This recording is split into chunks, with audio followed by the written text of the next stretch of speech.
নাবালিকা ধর্ষণের অভিযোগে গ্রেপ্তার যুবক।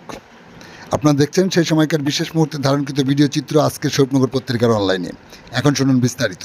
বসিরহাট মহকুমার মিনাকা থানা এলাকার এক নাবালিকাকে ধর্ষণের অভিযোগে দক্ষিণ চব্বিশ পরগনা ক্যানিং এলাকায় বাড়ি পালিয়ে যাওয়া ভিন রাজ্য থেকে মাসুদ হোসেন গাজী নামে এক যুবককে গ্রেপ্তার করে মিনাকা থানার পুলিশ।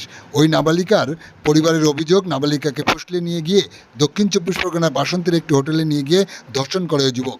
এই ঘটনার কথা কাউকে বললে খুনের হুমকি দেয় নাবালিকাকে। তারপর নাবালিকার পরিবার ওই যুবকের বিরুদ্ধে মিনাকা থানায় অভিযোগ করে। সেই অভিযোগের পর এলাকা ছেড়ে পালিয়ে যাওয়া যুবককে ভিন রাজ্য থেকে গ্রেপ্তার করে পুলিশ।